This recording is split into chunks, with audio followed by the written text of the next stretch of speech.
حضرت عمر فاروق سے پوچھا گیا، امام فخر الدین رازی تفسیر کبیر میں نقل فرماتے ہیں، حضرت عمر فاروق رضی اللہ تعالی عنہ آپ سے پوچھا گیا خالق کے وجود کی دلیل کیا ہے؟ فرمایا تیرا چہرہ دلیل ہے۔ یہ بات بڑی گہرائی پر مبنی ہے۔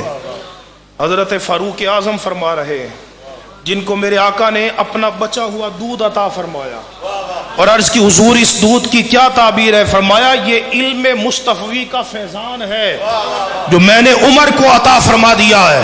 وہ عمر خدا کی شان کس طرح بیان فرما رہے ہیں۔ کسی نے پوچھا حضرت دلیل کیا ہے؟ فرمایا تمہارا چہرہ دلیل ہے۔ پوچھا کیسے دلیل ہے؟ فرمایا یہ جو تمہارا چہرہ ہے نا، یہ ایک کان کی لو سے دوسرے کان کی لو تک اور ماتھے سے ٹھوڑی تک یہ جو چہرہ ہے، کبھی سوچا ہے کہ اس چہرے میں تمام انسانوں کے اعضاء مشترک ہیں؟ آنکھیں ہر انسان کی ہیں، ناک ہر انسان کی ہے، ہونٹ ہر انسان کے ہیں، رخسار ہر انسان کے ہیں، ابرو ہر انسان کے ہیں۔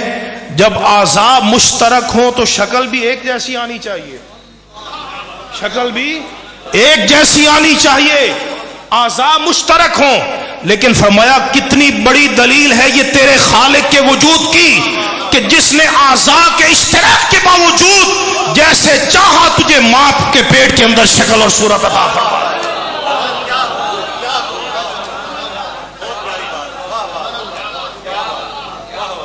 باپ کا چہرہ بیٹے سے جدا ہے، بیٹے کا چہرہ باپ سے جدا ہے، ماں کا چہرہ بیٹی سے جدا ہے، بہن کا بہن سے جدا ہے، بھائی کا بھائی سے جدا ہے۔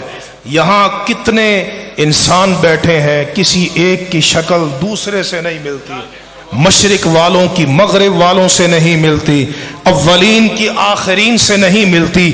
یہ کوئی تو ہے قدرت والا، یہ کوئی تو ہے علم والا، یہ کوئی تو ہے تدبیر والا جو ماں کے پیٹ میں جیسے چاہتا ہے انسان کو شکل صورت عطا کرتا ہے۔ قرآن پڑھ کے دیکھ، تیرا رب کہتا ہے هو الذی یصورکم فی الارحام کیف یشاء۔ فرمایا وہ تیرا رب ہے کہ جو ماؤں کے رحموں میں جیسے چاہتا ہے تمہیں شکل اور صورت عطا فرما دیتا ہے۔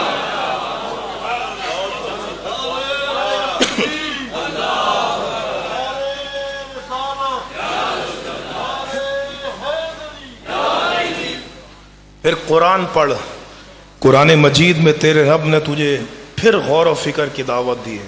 کس چیز میں؟ بڑی عام چیز، لیکن